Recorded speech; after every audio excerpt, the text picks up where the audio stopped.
Ringo! Ringo! Arnaga!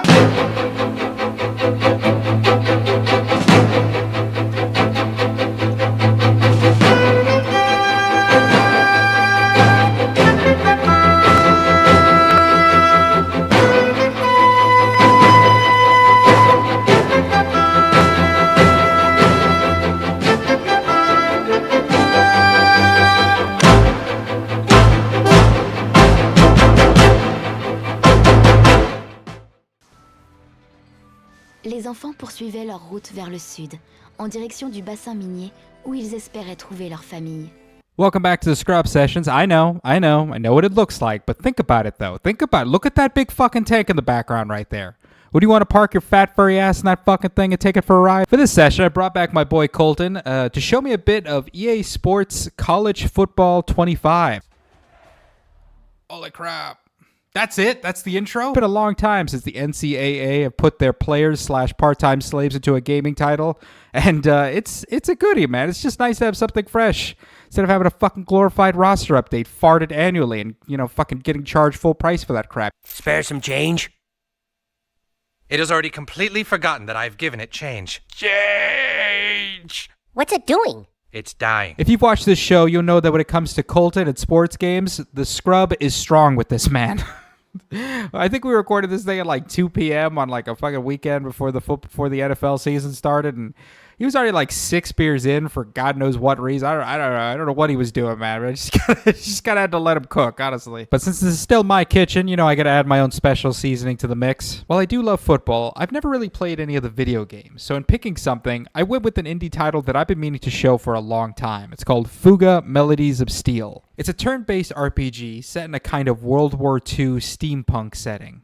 It's super smart and unique with its mechanics and gameplay, and yeah, it's a fucking furry game. Want to fight about it? Look, I know I try to stick to a theme, and it's the football season, but just allow me to finagle this here for a minute. Are you with me? Good. Now sit down and shut up. I said sit down! Now, you know how I don't like to use the sit-down gun, but this morning we just don't have time for mucking about. If you consider the history of football, you'll know its genesis was as a way to ready our young men for war. Keep them sharp in case, oh, I don't know, your village is attacked by a pack of Nazi dogs. Nazis? Close your mouth. Football in an abstract is really war being played out. Battle lines are drawn across a battlefield. There's an attacking army and a defending one. Like the Western Front, the battle lines shift from one side to the other in an epic struggle for time, tactics, logistics, and the will to soldier on. You got these fucking foreigners that are like, ooh, why did they wear helmets and padding? It's so fucking weird. Because you don't go to war in shorts, bitch. You wear battle armor. You wear boots and a helmet and all this other shit. Ooh, why is it called football? You don't use your foot. Football, you hit with your foot. No, bitch. You hit a soccer ball with your feet. It should be called feetball, you fuck. No, I got nothing against soccer. I had the honor and privilege to go to a Barcelona-Madrid game in Barcelona, and it was incredible. But when it's on, man, there's just no beating football. It's the start of the football season, and I'm feeling it, dude. I mean, at least I was. Colton and I were both, you know, we're both getting like super ready and all hyped up and shit for the Cowboy season, and wow, it fucking sucks now. I'm not gonna lie. I don't feel way worse about football right now. Now I'm like counting the weeks, hoping this shit ends. But oh my god, it's not what's important. That's all that matters. You know, the spirit of football. Again, you got to remember the abstract of all this thing. It doesn't got nothing to do with going to winning a Super Bowl or even going to a fucking NFC championship game because somehow you can't fucking do it for 30 years for some fucking insane reason I don't understand. We'll be doing something a little bit different with the editing this time. Kind of going back and forth between both games as Colton and I soldier on, baby. Once more, onto the breach. So when I talked to you about the premise of this video, I wasn't really sure how you take it ultimately. Because I remember introducing this game. When I showed you Fuga Melodies of Steel, what did you initially think? I talked to you about like what I want to do, and I wasn't sure what you'd feel about it. And then you actually showed me. You sent me a post. It's this book that you sent me. This like furry book called Out of Position. We're gonna read through some of these passages a little bit while we're going through this game. Are you always from Texas, or do you move around a lot with your different schools? So in the Dynasty mode, I'm playing as an offensive coordinator. I started my career with SMU. I'm in a contract year. So I'm in my 3rd season with SMU. You know, things aren't looking so hot, looking Yeah. so good, but I'm hoping that I can prove myself. But then when I play Road to Glory, I play as a quarterback. Are you just you call yourself Colt Garcia? Are you what's your general stance on character creation? You always have to make a character that looks like you, or do you go the complete opposite route? I think I typically play as either Colt or Doug. I always forget. Tuck, dude, dude, this is crazy. You're playing for Northwestern Illinois, the Wildcats. That's fucking nuts. That's a kind of the college school in the area that I'm living in right now. It's kind of random. I have no idea that you didn't mean to do that at all. No, I chose them because they were a better school than Kennesaw State. They were purple, and they were gonna let me start. Oh hells yeah! These fucking bitches. Those flags just suddenly appeared out of nowhere. Tulane. Do you know what their mascot is? It's like a fucking little walking tidal wave, right? That just fucking Yes. dances around. All right. Yep. So there's my character, Doug Garcia. Overall 76. I'm a sophomore. 6 That's- foot, 200 that's my- pounds. It's a little light, bro. That's You gotta hit that no. gym. That is my actual weight. In real Like life. right now. I don't in believe real that at fucking all. life. I saw pictures. Where were you? What was your fighting weight in college? Oh, I was like 140. So when I joined the army, I was like 140, 135. Like I actually was almost underweight. How much weight could you lose, honestly, if you stopped drinking for a little bit? Well, I did it like 2 weeks ago. I lost like 12 pounds, 15 pounds. It's 2 o'clock right now, and you drank 6 beers before you started playing this right now. Yes. Yay! All right, sorry, we put the volume back on there. We just realized we had it off. I was like, oh, this is really sad. This is the game? Coach has put me in a bad position. Yeah. What can I say? I mean, it's Northwestern, bro. They don't win anything.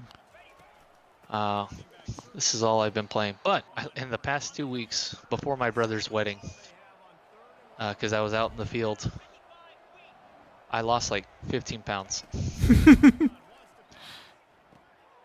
And then we had my brother's wedding, and it was open bar. Are you 3 and out 2 times in a row right now? Is that what's I happening? am. No, he won't. Coach won't let me change it, but I can audible. Oh crap! This is where legends are born. Fuck ass coach. I'm gonna play whatever fucking play I want, bitch. We're gonna win. I'm not gonna run an RPO, buddy. Funny fact, I actually had to fucking drive my dad home from my brother's wedding. Really? You got so wasted? Yes.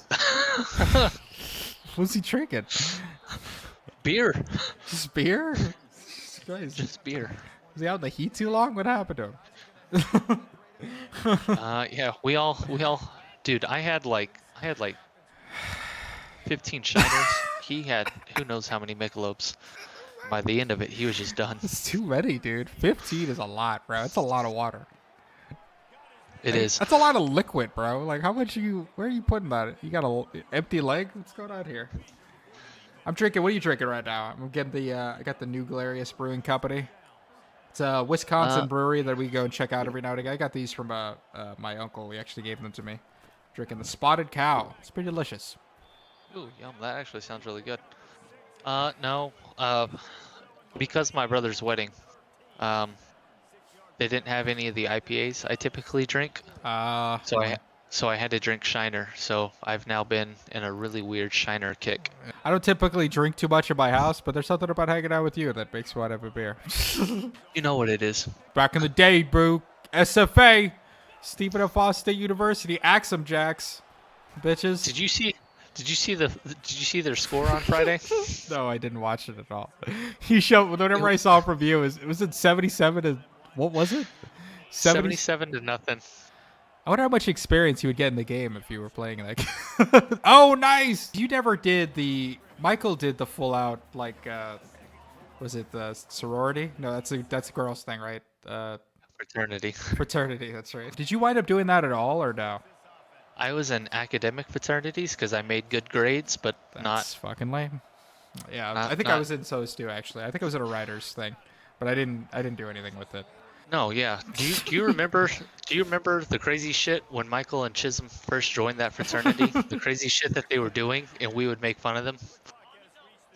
Yeah, I feel like we should have been more emotionally supportive as an adult. I think about that now, but it was pretty weird. I don't know. Remember they would like couldn't stand walk outside. grass. They couldn't walk on grass. They had to Michael take the was like, stair. and Michael, I think I now that you totally unlocked a weird memory. I feel like, weirdly enough, they did like I would see Michael sometimes he would like jerk and have to go down the stairway and shit like that. Like it's freaking ridiculous. And we're like, dude, just take the elevator. He's like, no, no, no, no. And we're like, dude, we're not gonna tell. He's like, no, they'll see. They'll see. Michael's Like, are you okay? Michael's a very smart man too, so it makes it funnier. But then the best part about that was when we went to their like, I don't want to call it a coming out ceremony, but like when they joined the fraternity ceremony. Yeah, I don't know if we should call it that. Say this as a man with the last name of Garcia. But like ethnic fraternities like to do the stepping and all that stuff. Like dancing? Yes. You talking about black people like to dance? Is that what you're saying? No, that's no. You No. said ethnic? Okay. No, we're good. But remember, Michael and Chisholm were the only white boys in that fraternity. Yeah. I had fun. Remember that time we went over to that rugby party and we almost got our asses kicked? It wasn't a rugby party. It was an ROTC party, and there happened to be rugby people there. Oh, okay. I felt like your guys should have had our back. They didn't fucking do anything. No, they did have our backs. But remember, like, we shamed the rugby guys because they were like, essentially they were calling us pussies. Really? And they're like, yeah. Why do rugby we're people gonna... call everybody pussies? I don't understand what this thing is. And then they were like, we're going to do our tradition of streaking because so-and-so scored their first touchdown. And we all go outside and we're like, okay, like, let's watch. And they, funny enough, they're the ones that kind of like flaked out and didn't do the streaking. So everybody was... Remember, everybody was out there ready to watch a streak. Yeah. And it didn't happen. And who wound up streaking after that? Did one of us do that? It was me, Michael, and I was able to convince one of the other ROTC guys to do it. I feel like I went streaking with you one time. I didn't take off my underwear, which is technically not streaking. But you streaked a lot. How many times did you streak in college? I feel like we talked about this. Oh, like 6 or 7 times, man. And full out streak too. Like 135 Like, no pounds of aerodynamics, just cutting wind, just with your nutsack and penis tangling up. Did you score? Nice job. Yes. Nice, like a nice little chub. It was wonderful. The streak chub. You guys know the streak chub. All right, let's get straight to the biscuits. We're dropped into a furry war fought between the something that rhymes with German, Burman Empire, and the decidedly French-speaking people of Gasco. The Burmans attacked a rural Gasco village, going all special military operation on the fucking place.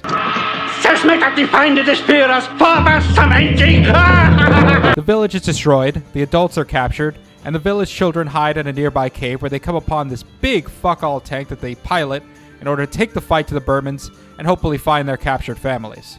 Along the way, the children recruit more refugees to their cause and gradually come into contact with the spiritual force seemingly behind the BFT's power. You get a big bang of Hal's moving castle with the tank design and the idea of like coming upon ancient technology that's somehow more super advanced than anything that exists.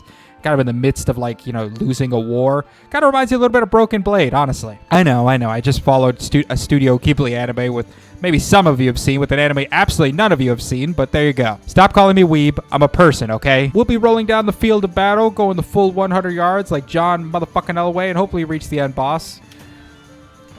You kind of notice you're kind of rolling down a track, almost like you're a train, fighting set battles.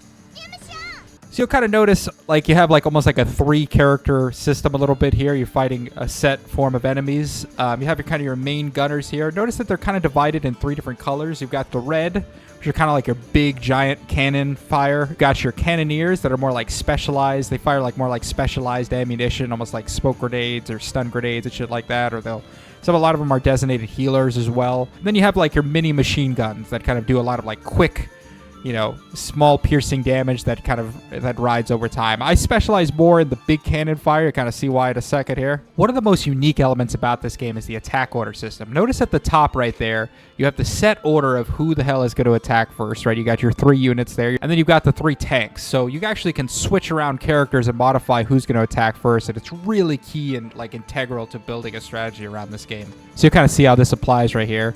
So you also have set skills, almost like your spells that you use skill points on.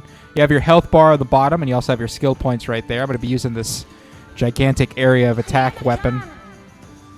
Again, super big cannon attack by Boron here. The big chubby boy. And see right there, I took out 3 of the units before they even got a chance to actually even attack me. So now I've just got 1 left, and I still have 2 guys to fire.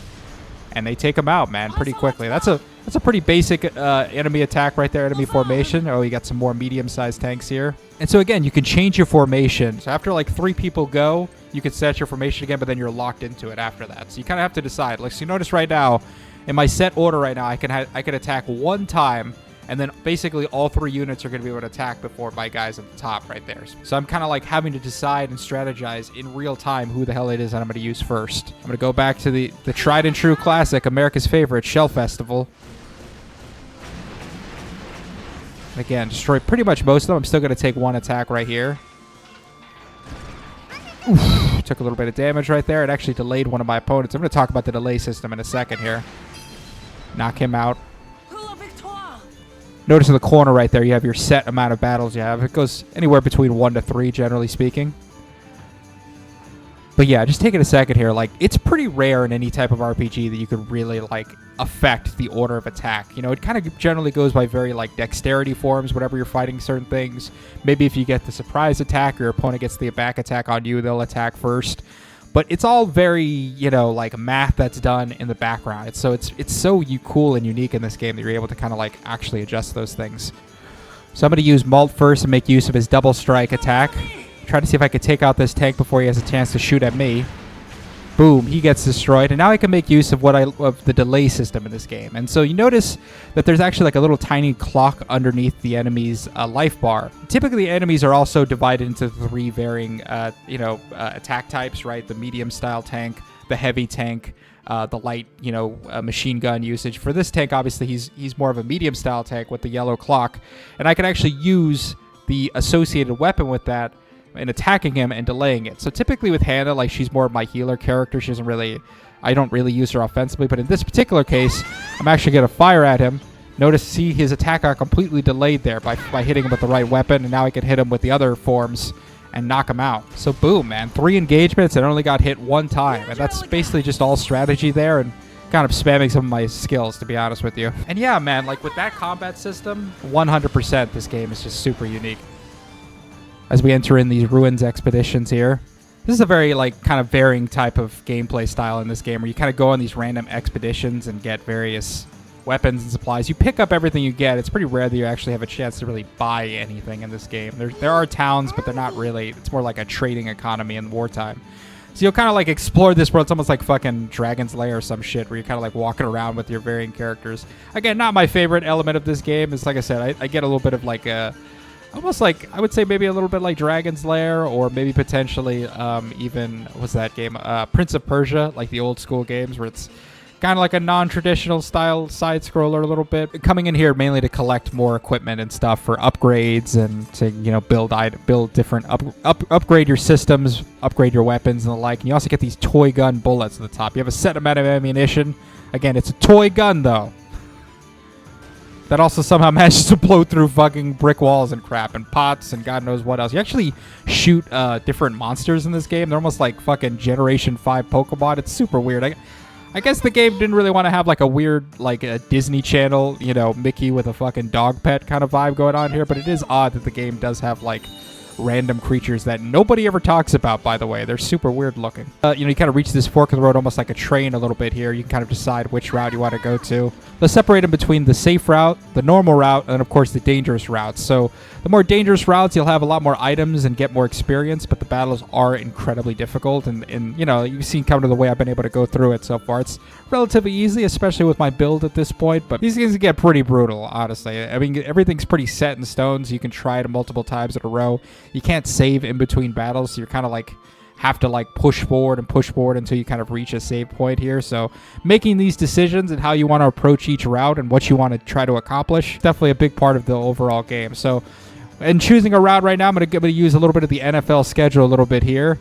I think the Cowboys are playing the Pittsburgh Steelers next. You know, the Steelers are a pretty great defense, pretty storied franchise. Like the Cowboys have definitely had a shit ton more success than we've had over the past 3 decades. But also, frankly, have kind of been a little bit, I don't know, meandering at kind of a 10-win team that gets in the playoffs and never wins. My opinion, if you're starting quarterback, throw away the Chicago Bears because he can't throw. I think you're a normal opponent, honestly. I may be eating those words. I'm fully prepared to lose, but we'll hit the normal router first. We will do some dangerous combat fights in a little bit here. I really do love the art system in this game a lot. It kind of reminds me a little bit of Advance Wars Dual Strike. You got more of the traditional tanks, and then you got the kind of almost like Leonardo da Vinci spinning top tank styles. It's super cool and unique. I definitely spam the shit out of the Shell Festival, I'm not going to lie, especially with Kyle as his support character. We'll talk about support characters a little bit there. But notice also I delayed that da Vinci fucking tank farther back there. Kind of interesting, you can kind of notice here a little bit. He actually has like this kind of armor set right there. You notice the number around that shield. You actually have to break that armor down a little bit somewhat in order to do some real damage. Yeah, notice all the characters speak in French a little bit here. It's kind of interesting in that way a little bit. There's actually 3 language options. There's the English option, Japanese, and then French. Kind of a land war between the Burmans, and I just kind of felt like, I don't know, French to me just kind of made a little more sense. Maybe I'm a little sucker for romantic languages, but there's something about French spoken in the middle of war that just kind of, it sings to me.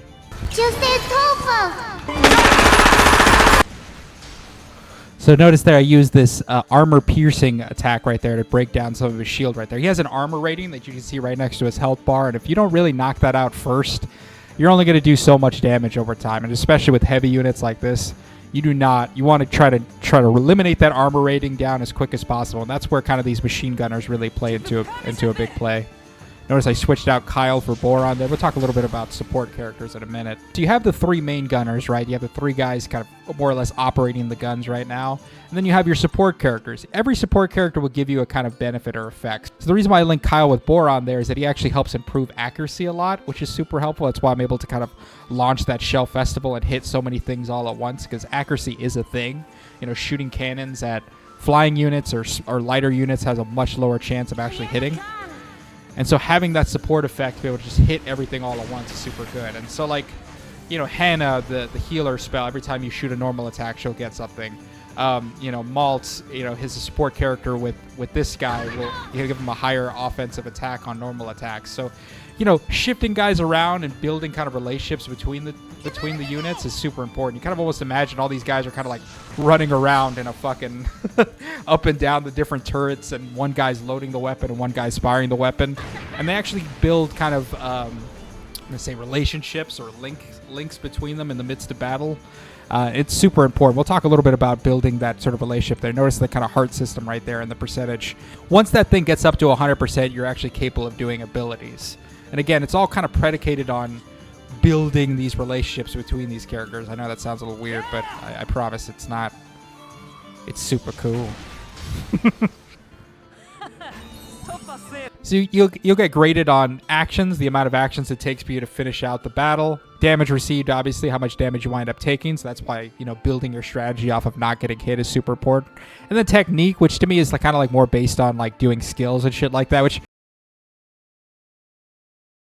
I don't know, I feel like sometimes you're a little bit better off using normal attacks instead of wasting away skill points. Again, you got to keep rolling down the way, keep rolling down this battlefield and holding on to the stuff that you have. It's pretty crazy.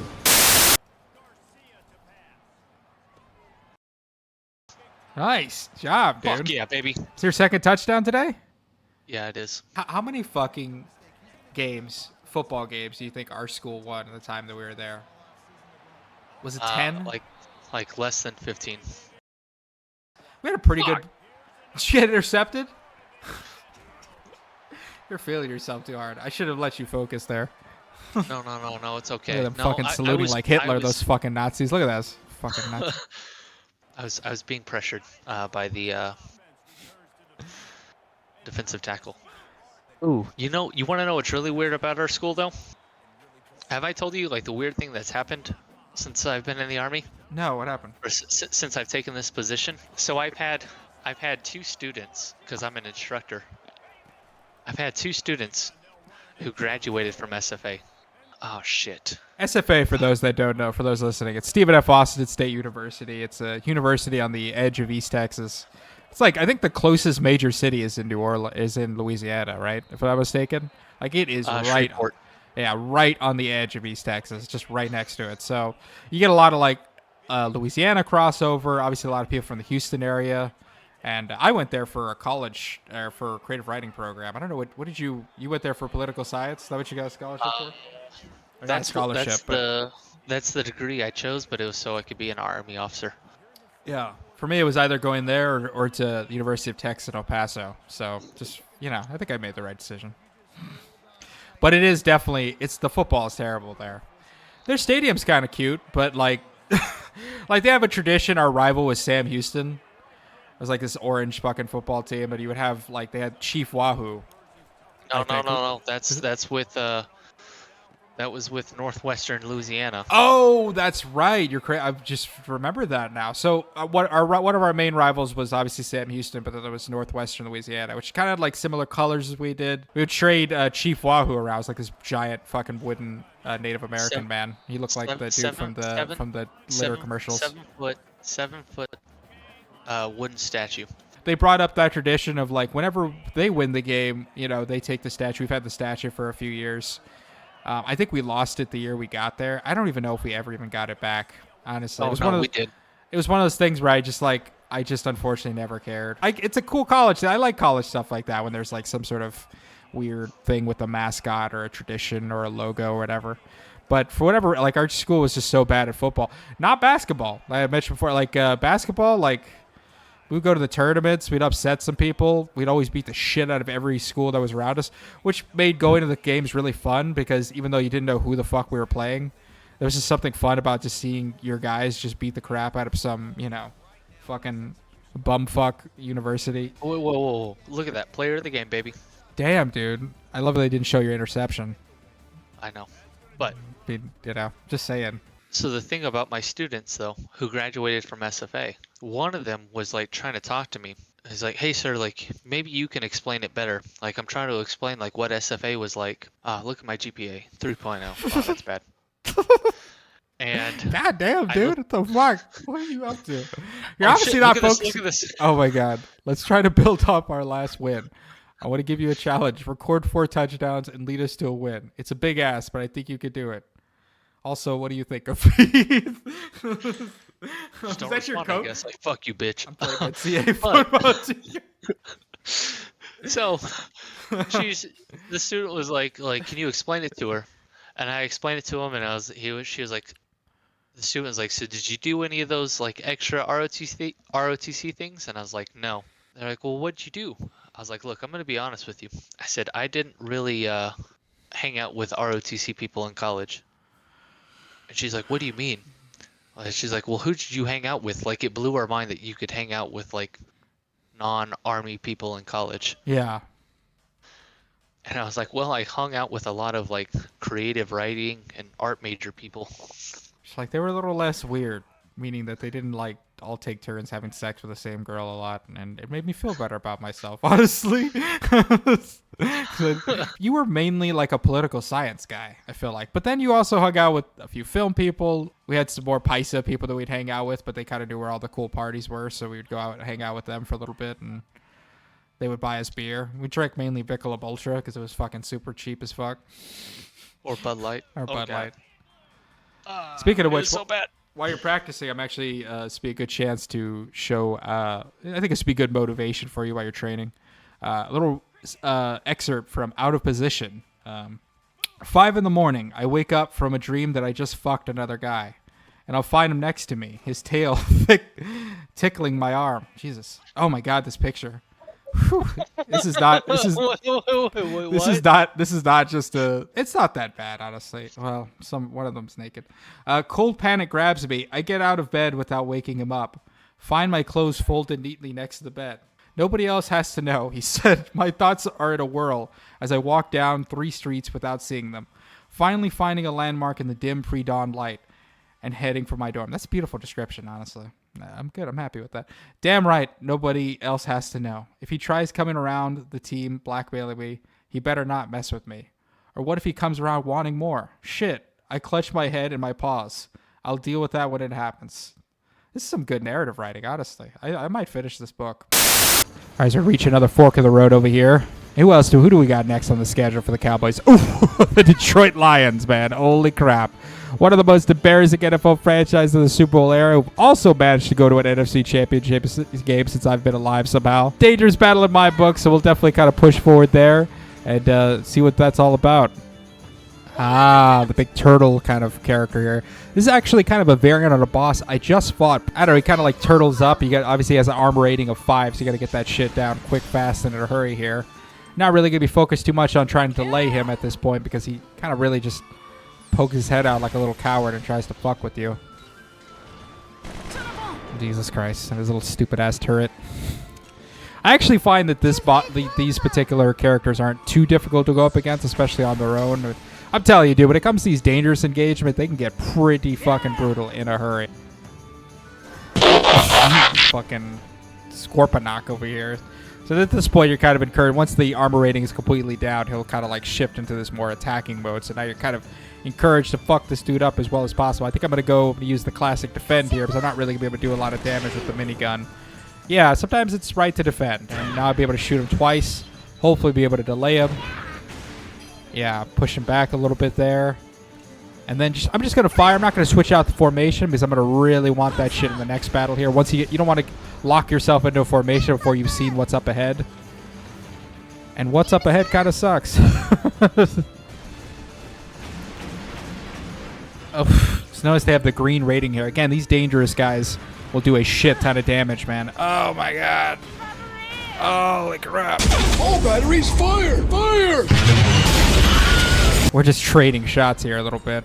We're gonna try to heal right now. I do find that like sort of the time attack system here and kind of like the order in which you fight reminds me a little bit of like watching those old school documentaries about like tank battles, like the greatest tank battles documentaries you'd watch back in the day, where really when you heard people talk about the engagements they would have in fucking the Battle of Kursk or in the fucking 73, you know, Yom Kippur War and shit like that, like it's all about taking the initiative, you know, like finding yourselves before putting yourselves in the right positions, attacking accordingly. Oh my fucking god, dude. 7 armor system, dude. Oh my god, it's gonna take fucking forever. My god, turtle, nobody fucking cares, dude. Fucking die already, for the love of shit. Oh my god, I took out all 3 of his armor rating and he's still fucking doing. So you go into these modes like that's almost like pro tag mode a little bit whenever. I think it's like based on the amount of success that you have in the battle or whatever, or there's certain things you can do in the intermission periods that'll build that up. Fucking C, bro. Get the fuck out of here, man. An E for actions. You send the fucking turtle squad at me that's just specifically designed to waste your time. And you're all like, oh, you took too many turns. Go fuck your mother tongue. I'm telling you, sometimes the grading system to me can just be not fair at all, obviously. I'm trying to go for S rank all the fucking time. But these fucking dangerous battles can go fuck themselves, dude. Seriously, what the fuck? As we roll upon our intermission period here. La came apres la tempete. So I would say aside from the combat, this is probably the most important element of this game, to be honest with you. You can see this fucking tank is gigantic. It's the size of a fucking 4-story Chicago flat.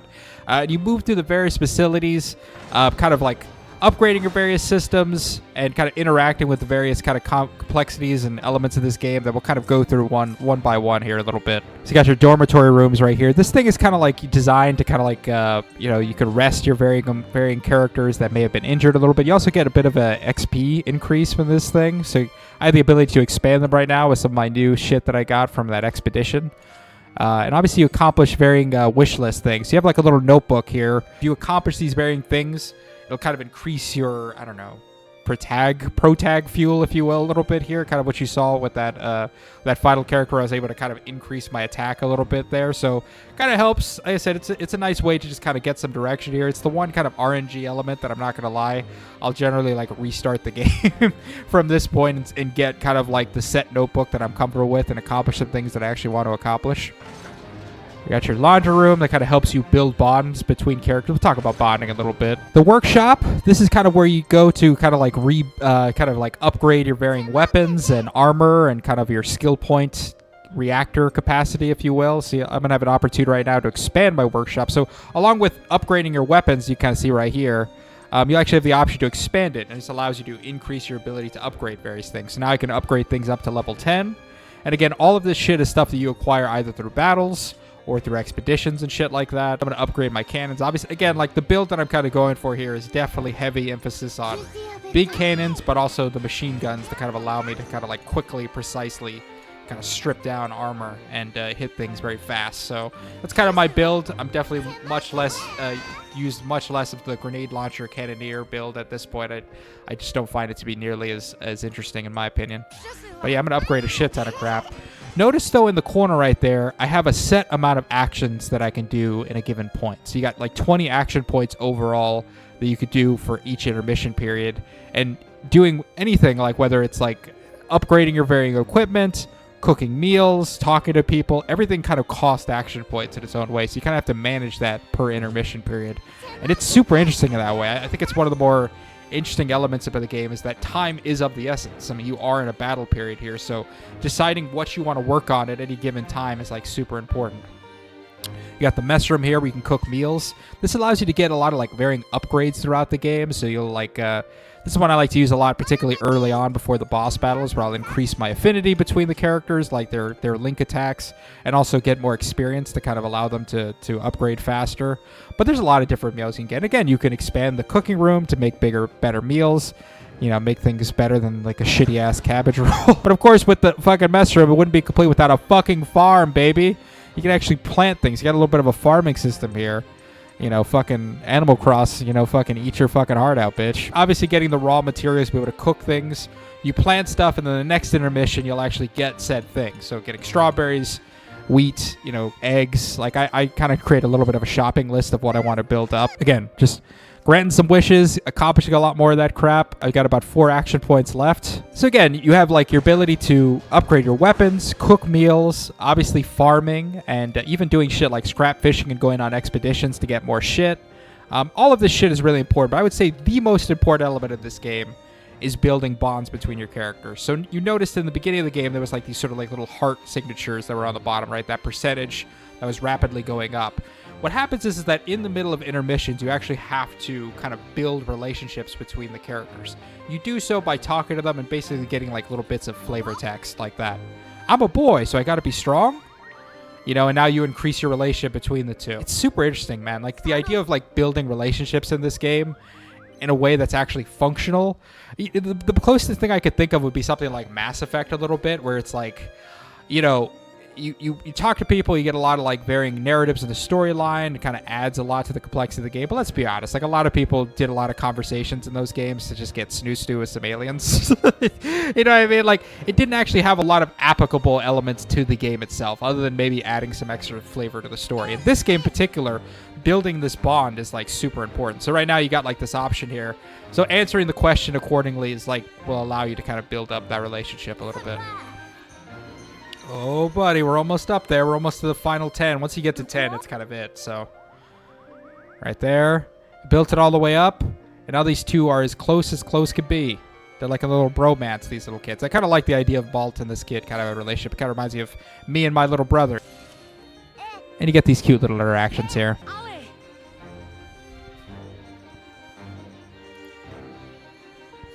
Aw, end scene. That's fucking adorable, man. I haven't seen that much fucking heartwarming furry action since I saw the fucking Teenage Mutant Ninja Turtles fucking coming out of your shell musical tour. I hear you sing, and this is good. Music can let you accomplish more than all of the weapons in the world. You can touch people. Again, dude, like I think that's such an interesting element to the game. The fact that you actually could only have a certain amount of interactions at a time, right? Like, you've got to farm, you've got to cook, you've got to build your weapons, you got to heal people, right, if they're injured. And in the midst of doing that, also, like, kind of creating these relationships, like, it's super cool, dude. I really do think it's one of those elements of the game where I'm like, yeah, in a realistic sense, you wouldn't be able to be friends with everybody and have a conversation with everybody and try to fuck every alien that's on your spaceship. Like, you would actually have to have set interactions with people and decide who those people are going to be. At this point, I've got no more action points, and I just pretty much finished whatever I could on that notebook. You know, you can't really get everything done. Notice my fucking cannons are way sexier now. In my failing job as a offensive coordinator for SMU, well, like he's already verbally committed to Notre Dame, so you're just like recruiting people right now. Yep, he's off the list. Well, he's committed to Baylor. That's a shame. Alrighty, so now I need to start adding more people.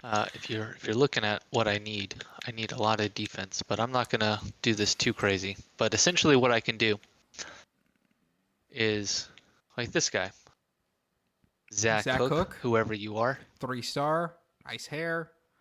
I'm gonna offer you. I've already offered you the scholarship. I'm sure he feels very valued when you forgot you even had an interaction with him already. He's like, oh hey, yeah, you already offered me one, but thanks again. I'm sending the house. I want to get as much as I can for Dustin Coffee. You're a 3-star. I don't like this. I don't like this guy. I don't care about much about you, but in Iceville, Florida. Yeah, I'm sure it is, dog. Yeah, you stay there. I'm gonna contact your friends and family. What do you think about NIL? Just your thoughts on it really quick. Any summation? It's the absolute worst thing. So why? Look, I'm happy that the players are getting paid. What I'm not happy about is that there's no regulation. And so like you're having players just like literally going up to the coach and being like, what can your alumni pay me? And like that's not what college football should be about. Like there should be some kind of regulation. Like it's not fair that like one person is making like $15 million a year because all the fucking local pizza joints and our dealerships are signing him to contracts, and then like some kid isn't making any money. So there has to be a balance. Yeah, absolutely. They've got to get under control like all the transfers now, because now kids are like, well, I had a really good year at let's per se SMU, and it's like, well, I can just transfer out of SMU. I can play at SMU for 1 year. I can have a really good year at SMU. I can transfer out and then make bukus of money. Yeah. And go to like a slightly bigger school, and then I can transfer out. Oh my god, dude. I can transfer out of that school and go to an even bigger school, like, and then so on and so on. And it's like, it's slowly becoming the NFL, and it's like that's not what the purpose of college football is. Like you're not a pro. Yeah, but I just think that once you've opened the Pandora's box, or the NCAA and all the schools open Pandora's box whenever they decided to turn college football into TV show big business, right? It's dangerous, but the argument is like, well, they're young, they're kids, they don't know how to deal with big business and agents and spending their money, right? Like I'm hearing stories about, kids getting, NIL money, and then like everyone's posting up stuff about how all the kids are like buying all the team, Rolexes, or like Beats by Dre, not Rolexes, that's crazy, but like Beats by Dre, or like hosting a giant party on their dime because they're like, I want NIL, guys. It's like, yeah, man, but you may want to hold on to some of that money, though, right? Like, you're still really young to be like, yeah, I get that's like a pro football thing, but that's professional sports. You know what I mean? Like, but it is professional sports at the end of the day, when you really think about it. And I just think that we have no one to blame, or the NCAA has nobody to blame but themselves, that a bunch of young people now have the opportunity to make a bunch of money, because you were making a bunch of money off of them before, and they just weren't. They were making shit under the table, you know what I mean? Or getting brutally punished for having the gall to make money under the table. Oh, fuck. That was awful, dude. Okay, here's the thing, right? You're the offensive coordinator, and they make you kick. That doesn't seem very fair. There should be like a kicking only my career. Yeah, so like for my career, like for the student mode that I showed you, I could play any other position. Any position. You could be a center. If I wanted to, yes. Like if you notice, like the perspective of the game is a lot different than what we just saw. Yeah, you're actually like being fixed on different players and shit. You're just not very good at kicking. Oh my god! You bitch! You could have caught that. Just run faster. Just run faster. Fuck. Like that shit pisses me off. I'm sorry. physical contact and play, dude. I don't think people realize. Like, you watch it on television, but if you're actually, like, I used to play a little bit of the O-line, but, like, if you're, like, actually in it, you just hear the two sides just smash into each other, like, the loud intensity of, like, everything that's going on, every single bit of those spaces, just like a fight, a battle happening each right there, all the pawns, and you got fucking intercepted, dog. Jesus Christ. Sorry about that. I thought I was helping you out. No. What you're saying. So, like, they just produced a study, and it's like if you played 2.5 years of football at any level, whether it's middle school or high school level. It means you're pretty fucking cool. No. You have, like, a 60% chance of, like, Parkinson's disease and, like, CTE. Yeah, I 100% I believe that. And it only gets higher if you play at college and professional level. Yeah. That's a lot of time playing football. I mean, think about, like, if you're a college guy, you've been probably playing for at least 8 years, right? All through high school and then college, right? That's 4 to 7 years of football. That's a lot. That's a long time to be playing this. And then you got guys that, like Aaron Rodgers, that are trying to play for, like, fucking until they're 40-something years old in professional sports. It's like, bro, you've been getting donged for a long fucking time. Like, no wonder you're so weird. But, like, think of, like, your average, like, fucking, like, Joe Schmo, like Uncle Rico, like, I could have thrown over the mountains. Like, yeah. My man had probably been playing for, like, 8 years by that point. Yeah. And then you just got to be a normal-ass human after that, which, you know, it's not like people don't do, obviously. Most of these college kids don't make it to pro, right? They just play center, or they play, like, they play a lineman or whatever, and they get a career, they get a, business degree or whatever, and they move on with their lives, but they start selling cars or some shit. I wonder if those new helmets might do anything. You see those new helmets that are kind of sporting? People feel weird about it? Dude, I felt like you were going to get intercepted there again. I'm about to switch out this quarterback, which is crazy because he's a true freshman that I put in because the senior sucks. But, like, my job's on the line. Who knows? Don't hurt his confidence. You're fired, bro. It's fine. It's okay. No, I played this game straight up. Speaking of documentaries, dude, the SMU documentary, the 30 for 30 they did on that, was some of the best shit. It's a pretty sick ass document. Oh my god, bro. All right, what's the flag on though? It could be defense though. Let's see. That was one of the shittiest passes I've ever. Oh, don't make me kick another field goal. Your little shaky ass dog trying to make it. Come on, you got it. Oh god, no! Like the book told you. Like the book told you how. Damn it. You quitting? You better not quit. Put the senior in. Maybe he can do better than the freshman. All right. It's a bold move there, Con. Let's see if it works out for him. Oh my god, it does! Immediate results.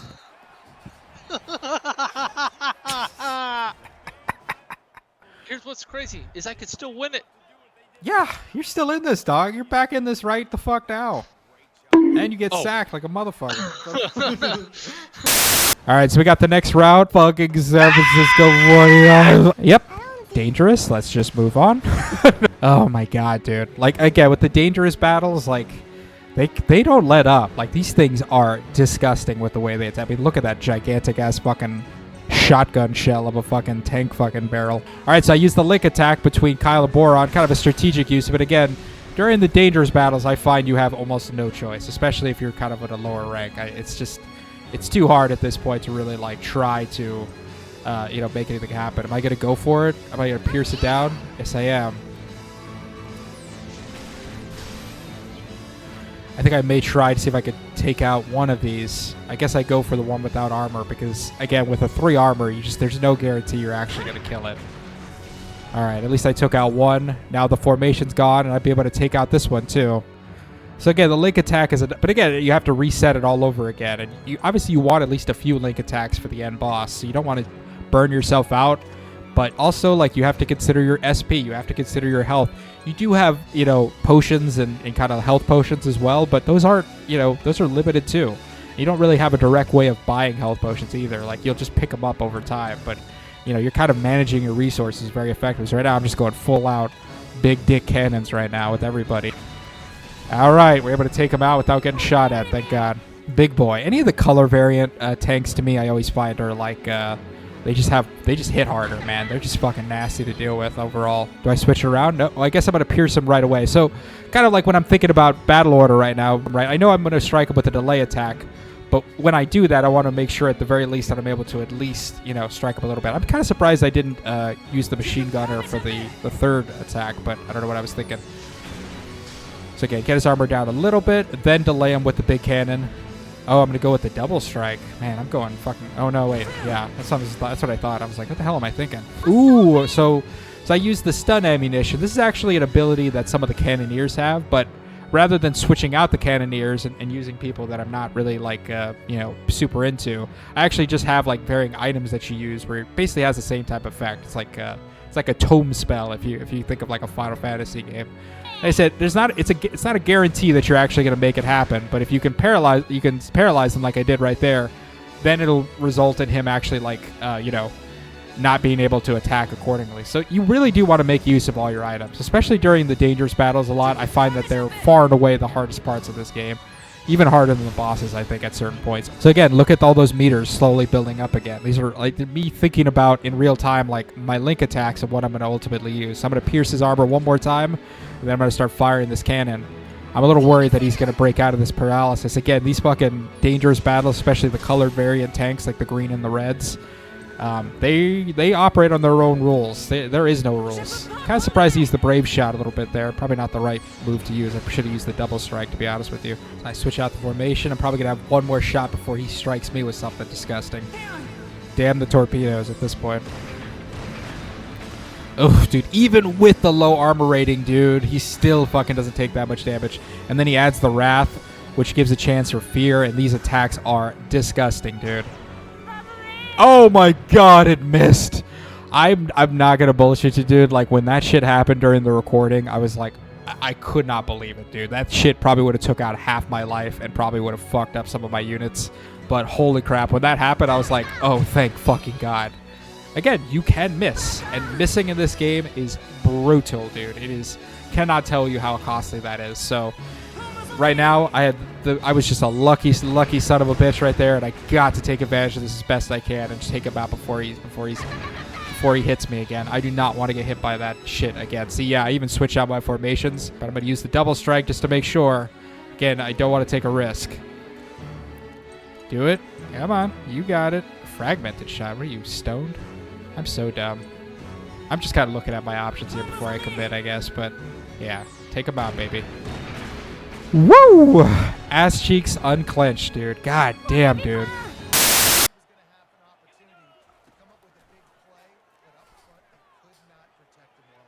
Oh shit. My fucking...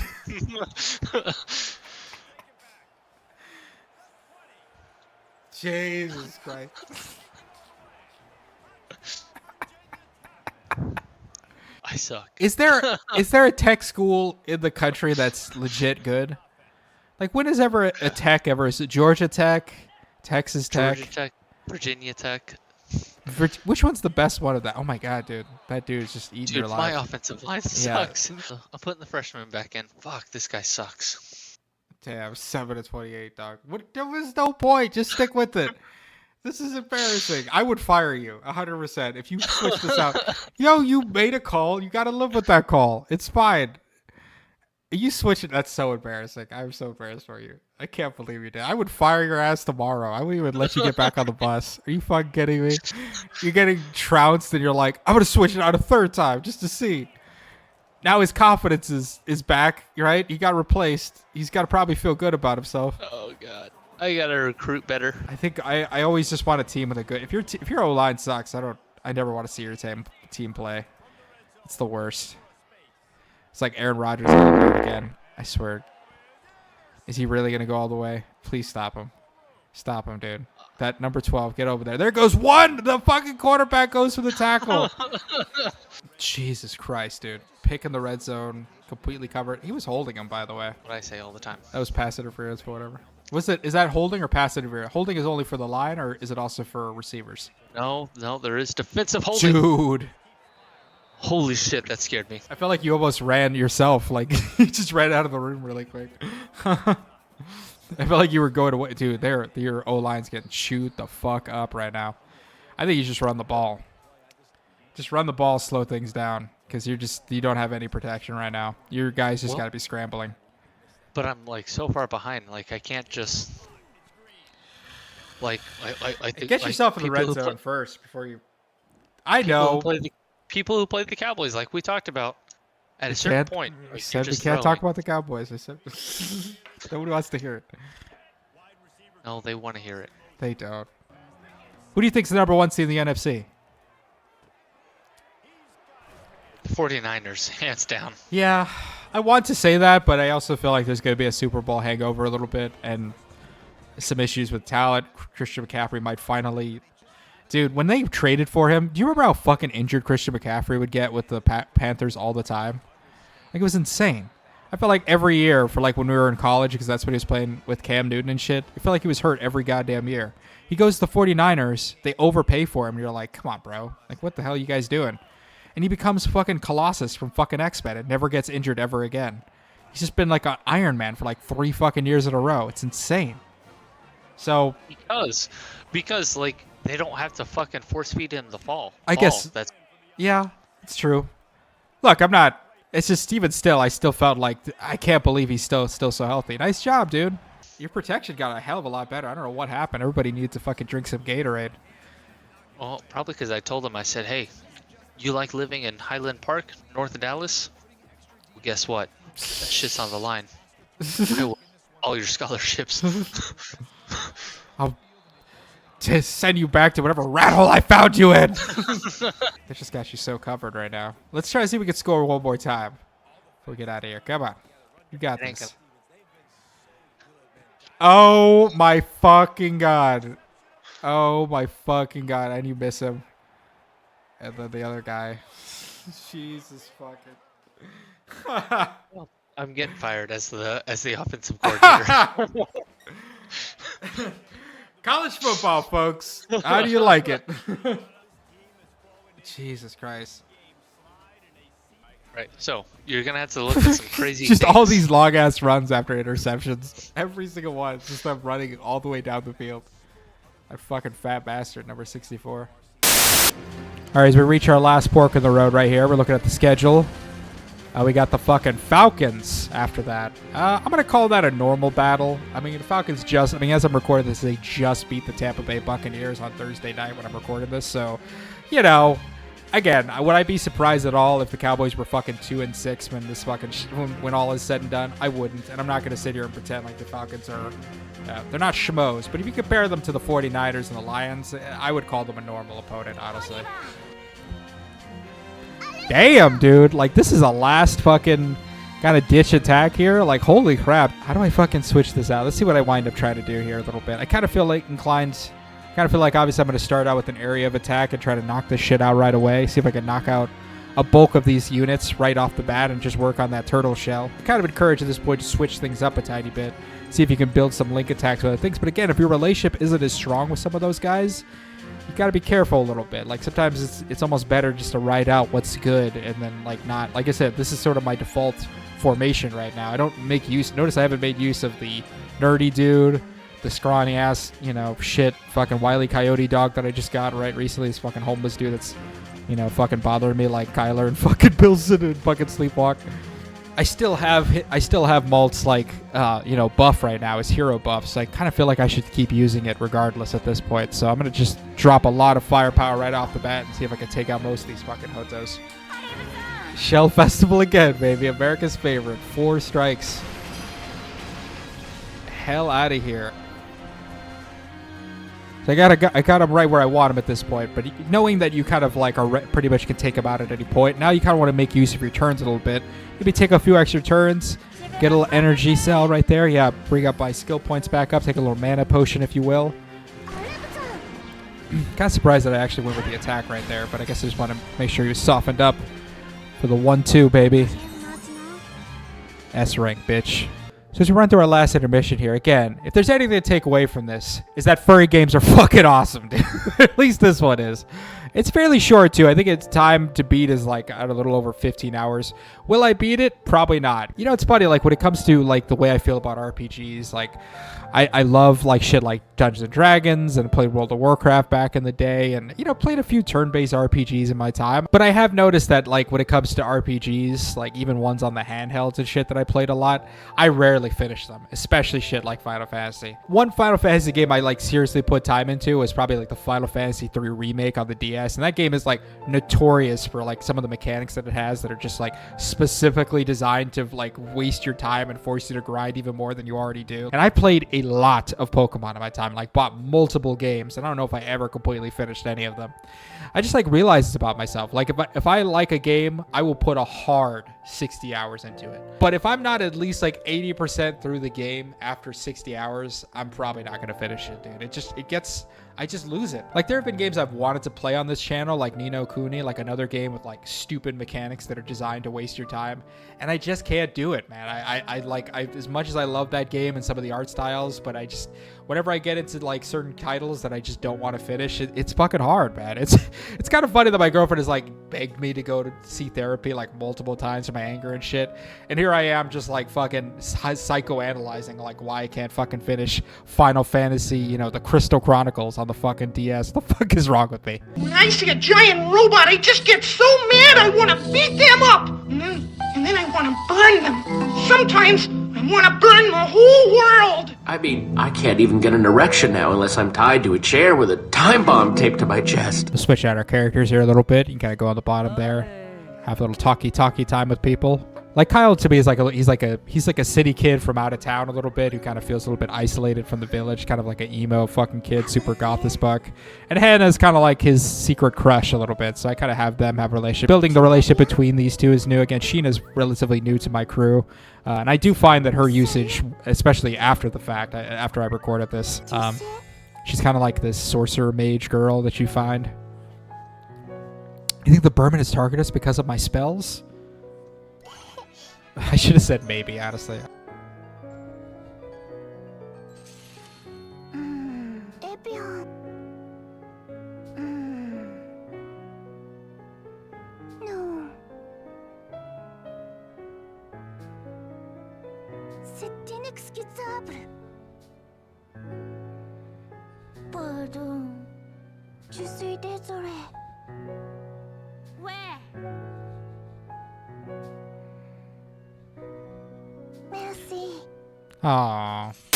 Uh-oh. I'm a jiu-jitsu private trainer. I'm trying to increase my social media following. Will you give 6 weeks of free lessons, and in return you post pictures from those lessons on your social media? This is our proposal for a 6-week contract. Sure, man. I guess I'll take the deal. Yeah, take the deal. Why not? You'll receive +5 to stiff arm, dude. NIL deal signed. I guess, dog. Jesus Christ. You're just going to hang out at his fucking gym getting choked out by some Brazilian chicks. You fixed to go into college games this year or no? Like in person? Well, because I'm so close to North Texas, I'm going to try and go to as like many Texas, TCU, SMU, and North Texas games. I don't know. Maybe if I can stomach, I'll go to an OU game, but I'm going to try my hardest. It's all over. Wow, that is a disturbing image. I gotta let you focus for a little bit here. No, you don't. I play this game all the time with my kids. It just shows how bad I am. Nice protection. Sometimes the coach doesn't call the best plays. YXB. That's what I'm going to throw to. They should hire That's Colt and my Garcia is who they Y. should hire. Fuck me! No, they shouldn't. Drinking New Glarius Pilsner. Employee owned. It's pretty good. I had like a bunch of them. But when we recorded that Dragon Ball Z episode, we wound up drinking quite a few of them. Have you ever had Stardust? No, I don't think I have, actually. It's out of Seattle. It's really good. Yeah. I've been kind of wanting to go up to the Pacific Northwest, honestly. My girlfriend really wants to go to Oregon. She wants to live there, low-key, but I think it'd be kind of fun. I mean, visiting for sure. But I've never been to the Pacific Northwest. Have you? Have you lived there or moved there? No, the furthest west I've been has been like New Mexico. I have been to Las Vegas and California. Middle of fucking bumfuck nowhere, California. Yeah. AKA Sacramento.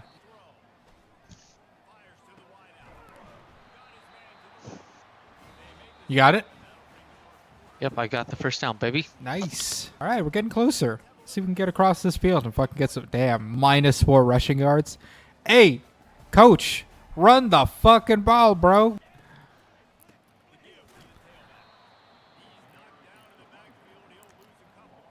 Jesus. All right, but you should run it again, though. On 2nd and 12. It's so far. Look! Go, bitch! Talking about. Oh, damn it, that's what I'm talking about. Why am I not playing this game?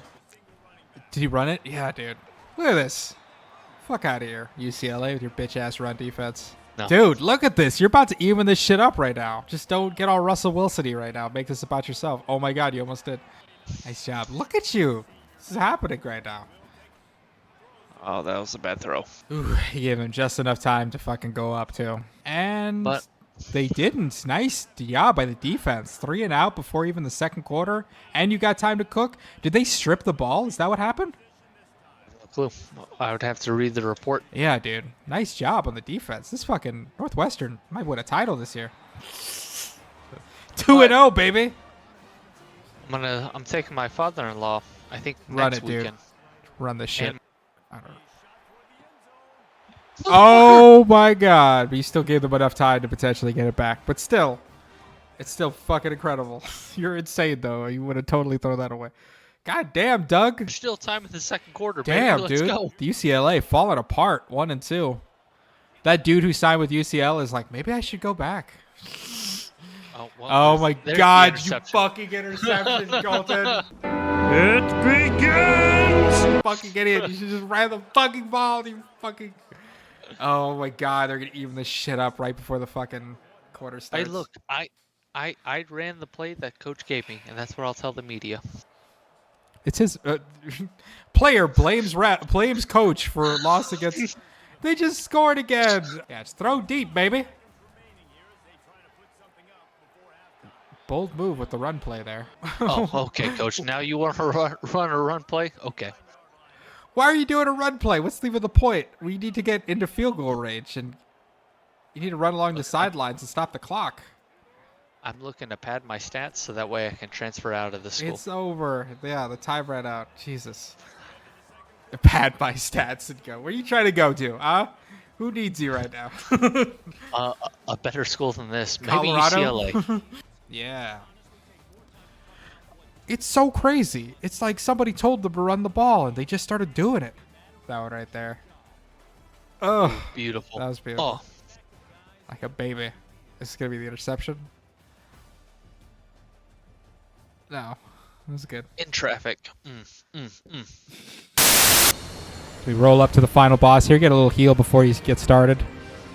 Shit's about to go down. Les enfants arrivèrent aux abords de l'usine dont parlait Jim. This fucking loser right here. You know, the fact that his name is Jin, he's got like a little white bandana. I get very big Jin from fucking Marvel vs. Capcom vibes going on here, or Cyberbots. But other than that, he looks lame as shit. He's got, you know, he just looks homeless. Like I said, he's got a Wile E. Coyote kind of. He just screams, "I use my tongue for toilet paper" kind of vibes. Definitely getting real Butters vibes. Kyler's dog from him. Oh, Fraulein. Hallo Freunde. Oh mein Gott, Hitlerhündin! Hast du Feuer, mein Lieber? Les paroles de la jeune femme firent sortir Jim. So they're kind of like both angry at each other for like killing each other. It's like a revenge on revenge fucking hate crime going on here. It's, you know, again, there's like some deep elements to the story. It's not like, I think, super complicated, but, you know, they do try to like make things a little more interesting other than just sad, dumb kids killing people in a giant tank. Like, they do try to like add some shades of gray, if you will. This fucking Jin pretends like he's part of this shit. Alright, so we're in the meat of this shit. I love this. I always love when it's like super tank versus super tank kind of thing. It's almost like a mech Evangelion fucking super fight going down right now. I do enjoy the boss. The funny thing about the boss battles is, in a lot of weird ways, this is probably the only weird element about the mechanics of the game that I don't think quite worked 100%. They're actually sometimes the easiest fights. They're way easier than some of the dangerous fights you'll go through. For one biggest reason is obviously that You actually completely heal and get all your skill points and health points back after the game, after the end of this, after you beat the boss, right? So you don't have to worry about like preserving your skill points. You can just pretty much blast them with everything you have. You know, all your link attacks, all that shit. It's also a single battle, so for shit that's like RNG related, like the stun grenade, like the fact that I was able to get that and just actually launch the paralysis, like I'm not gonna lie, I'm not above the RNG element of just starting the battle with that shit. And if it lands, which again, it only has a 30% chance of landing, I will proceed forward. If it doesn't, I won't. So this is kind of interesting. This is actually a variant of a boss I'd already played before. Actually a little bit disappointed, I'm not going to lie, that like it wasn't a different type of style of tank, but you actually need to fire at its little top area there because it like basically heals the tank accordingly. So destroying that thing and kind of forcing it out of the picture almost immediately before you start working on the actual tank itself is like super key. But again, even with that paralysis, dude, like it only lasts like it's only gonna last like a short period of time. Let's see, so now that the thing is like kind of recovering a little bit, it's almost like a timer a little bit. Like you need to start doing damage to the tank itself quick, fast, and in a hurry before that thing's knocked out again, because it will like start healing itself and kind of putting its armor back on. So again, there's a lot of shit that I got to work on here. The first thing I got to do ultimately is take down his armor ranking. That's like the key thing. Because I can't really initiate a lot of offense until some of that armor is at least taken out, I would imagine. I may try to also delay him, but let's see what I decide to do a little bit. This is like the first time I've actually watched this all the way through.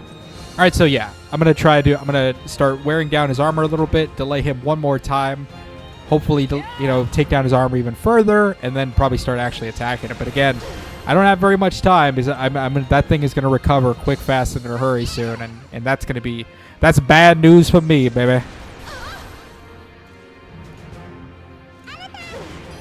Everybody has like variant stats, so like even though they're all machine gunners, like some people are better at healing. Kyle, I think, actually does the most damage. May is obviously the fastest machine gunner. Oof. Definitely going to be taking a lot more damage in this engagement. There's no doubt about that. All right, one more piercing attack, and then I'm gonna start put the fucking link attack, baby. Fucking cards on the table. Blast to do as much damage as I possibly can. The only disappointing thing about the link attack and about this game is like it doesn't have any like cool cinematic elements. It's just basically a giant blast with the varying colors. I would have liked to have seen like even just like a still shot of something, or like a chocobo running across the screen or something like that, just doing something fun. Weird decision to do the shell festival right there. I don't know why I did that, to be honest with you. I think because I was hoping I might be able to do damage to the top thing first, but that did not work. Oh my god, and Boron is afraid. So that ultimately, like, those are effect-based things that'll happen, particularly if you get, I think, below like 500 or close to it, or depending on if you're fighting a specialized enemy, a lot of times you'll get hit, you'll like have these status effects where you're afraid. If you get injured, you can even get potentially knocked out. Ooh, I try the stun ammo again. Come on, baby. Nope. Nope, didn't get paralysis at all. Now I get a charge attack for one turn. Yikes. Yowzes. That is not good. What am I going to do? I think I'm going to try to delay it as best I can right now, because I do not want to get hit by that thing. It's the first time I've used Kyle and Hannah together, actually, in a link up here. But yeah, we're just trying to delay this fucking giant-ass nuclear attack. Like I said, a damage thing can sometimes be really difficult to deal with. So now this thing is back up and running, and it's going to start building up its armor rank pretty soon if I don't knock it out right away. But I'm going to be able to with the double strike. Oof. Okay. I switch out the formation again. I wonder if I try to do a link attack first or not. Like I said, I know I'm about to get absolutely punched in the fucking mouth right now. So you're kind of just trying to figure out what exactly I'm going to try to do. Am I going to go for it? You bet your sweet peepee I'm going to try to go for it right now and see if I can try to knock this bitch out. Fuck you! Oh! Oh, crap. Oh my god, the hack is injured. God damn, dude. Alright, so this is the last mechanic I wanted to talk about. When your health drops to a certain point, the spiritual force, seemingly powering the B fuck all T, will encourage the children to invoke the power of the soul cannon. This powerful tool is introduced to you at the beginning of the game, an incredible Kamehameha blast capable of one-shotting any of the bosses. The ammunition for said cannon? One virgin child. Now, I don't know if they actually need to be virgins or not. I'm just Catholic. But the point is, firing the soul cannon requires that you sacrifice a party member. It really adds an extra layer of emotional depth to the fighting. And this is war, and people, even children, are liable to die. To be clear, you don't have to use it. It's simply a desperation move. Though I've never had to use it, I was actually intending to do so for this video, sacrificing our Jin Poochie stand-in over here. I knew I was never going to use him, and his emotional connection to this particular boss I felt really added to the theme of a cycle of violence and the realities of mutually assured destruction. It worked narratively for me, and I'm certainly not above killing characters for narrative reasons. Lord knows I've done it before. But despite this, I did have a clear, albeit risky path to victory here. And while not firing the cannon will only add to my perpetual failure as a content creator, so be it! I'm gonna heal myself. Holy crap. And the final attack, baby. Link attack. Send this she-wolf to the fucking Shadow Realm. Get fucked, my friend.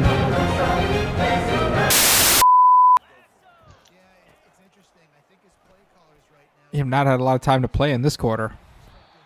All right. Let's go up, baby. I only play 5-minute quarters. Bad dish by the center. It's okay. Wow, he took a lot of it. Damn, dude. Heisman? Question mark? Josh Allen 2.0? Question mark?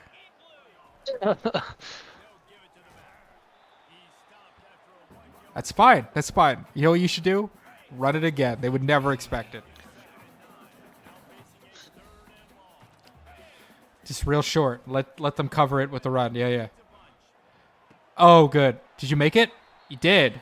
Nice job, babe.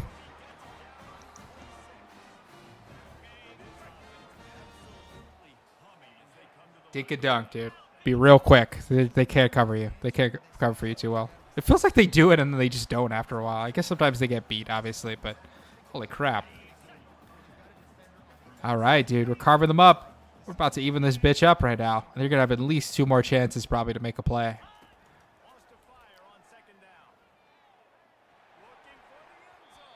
You went for the end zone? What a maniac.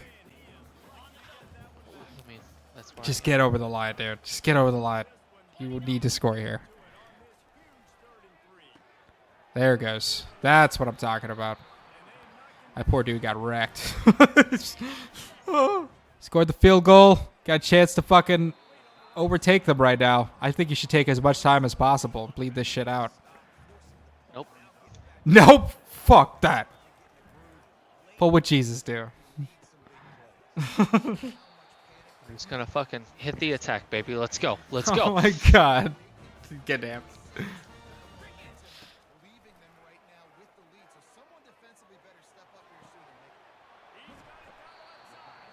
Why are you going so fast? Triple coverage. I don't give a fuck. I'm gonna throw. On the run, without the back foot. Oh my god, baby. Do you score? No, he was really close, though. Oh, man. I think you should throw deep. There it goes. That's what I'm talking about, baby. God damn. That's how you do it, ladies and gentlemen. Oh, right, and I'm going for the 2-point conversion. All right, oh, Coach, my God. Okay. Let's go. Let's stand up. Everybody stand up. I'm standing up. Stop it! Hold him down. So long as they don't score, you'll be just fine. Oh, and they scored. And they scored. Okay, well, you're less fine now. But you got 46 seconds. Don't.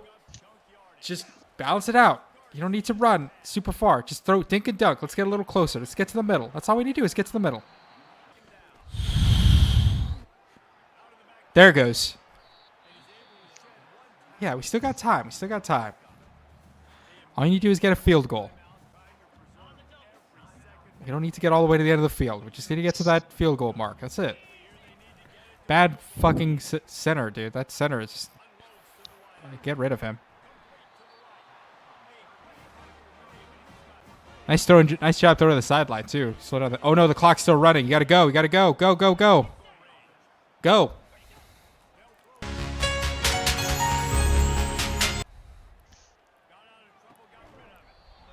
Fuck! No, not an interception. No, no, No, it's an interception for real? yes. Oh, fucking son of a bitch, dude. Fuck you, you fucking gold bear motherfucker. Oh my fucking god, dude. Oh. Hey, look at how he spells Justin. What a loser. I can't wait for some football, dog. I'm super excited for shit. it. Oh, hey, look, I did good. Nice job. You know, at the end of the day, education is all that matters. And that's really what the NCAA is all about. That's what football is all about. It's education. So on that note... That's what they're giving me. All right. Is education. Yeah. And fucking money, bitch. Pas plus que vous, mais que je touche